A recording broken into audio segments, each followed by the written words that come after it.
ఆదిలాబాద్ జిల్లా వార్తల విషయానికి వస్తే జిల్లా వ్యాప్తంగా జొన్న రైతులు ఆందోళన బాట పట్టారు. జొన్న రైతులు తమ పంటను విక్రయించి 45 రోజులు గడుస్తున్నా ప్రభుత్వం మాత్రము రైతుల ఖాతాలోకి డబ్బులు జమ చేయకపోవడం పట్ల జొన్న రైతులు ఆందోళన చెందుతున్నారు. జైనత్ బేలా తలమడు మండలాల్లో రైతులు ఆందోళన చేపట్టగా బీఆర్ఎస్ పార్టీ నేతలు జొన్న పంట పండించిన రైతులకు అండగా నిలిచారు. ఆదిలాబాద్ మహారాష్ట్ర అంతర్రాష్ట్ర రోడ్డుపై తలమడు మండలం సుంకిడి వద్ద ధర్నా రాస్తారోకో చేపట్టారు. ఇప్పటికైనా ప్రభుత్వం వెంటనే బకాయిగా ఉన్న జొన్న పంటకు సంబంధించిన డబ్బులను రైతుల ఖాతాలోకి జమ చేయాలని ఈ సందర్భంగా బీఆర్ఎస్ నేతలు డిమాండ్ చేశారు. గత 10 ఏళ్ల బీఆర్ఎస్ ప్రభుత్వ పాలనలో ఇప్పుడు కూడా ఇలాంటి పరిస్థితులు ఎదురు కాలేదని, అయితే గత సంవత్సరాల కాల ప్రభుత్వ పాలనలో మాత్రము రైతులు మాత్రం అష్టకష్టాలు పడుతున్నారని బీఆర్ఎస్ నేతలు ఆవేదన వ్యక్తం చేశారు.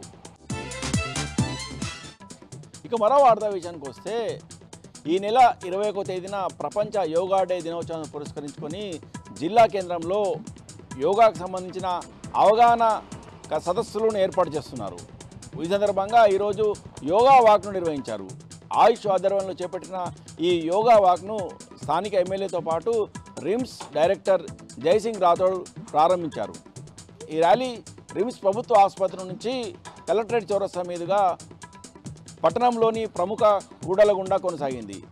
ఈ ర్యాలీలో రిమ్స్ విద్యార్థులతో పాటు నర్సింగ్ కళాశాల విద్యార్థులు పాల్గొన్నారు. ఇక మరో వార్తా విషయానికి వస్తే వర్షాకాలం ఆరంభం నేపథ్యంలో ఉట్నూరు ఏజెన్సీ ప్రాంతంలోని ఆదివాసీలు పొలం బాట పట్టారు. అయితే వీరి పొలం బాటకు ప్రత్యేకత ఉంది. ప్రతి సంవత్సరము వర్షాకాలం ఆరంభంలో పంటలను పండించే ముందు విత్తనాలను తమ కులదైవానికి సమర్పించి ఆ తర్వాత విత్తనాలను పంట పొలంలో చల్లుతారు. అయితే ఈ సందర్భంగా ఇంద్రవెల్లి మండలంలోని ఇంద్రాదేవి ఆలయంలో ప్రత్యేక పూజా కార్యక్రమం నిర్వహించారు. విత్తనాలను ఆలయంలో దేవుని ఎదుట ఉంచి ప్రత్యేక పూజా కార్యక్రమం నిర్వహిస్తారు. ఈ సందర్భంగా పిండి వంటలతో ఆలయం ఆవరణలో పిండి వంటలు తయారు చేసి దేవునికి నైవేద్యంగా సమర్పిస్తారు. ఆ తర్వాత తమ గ్రామానికి వెళ్ళి గ్రామ దేవత దగ్గర విత్తనాలను ఉంచి అరకతో పాటు పశువులకు ప్రత్యేక పూజలు నిర్వహిస్తారు.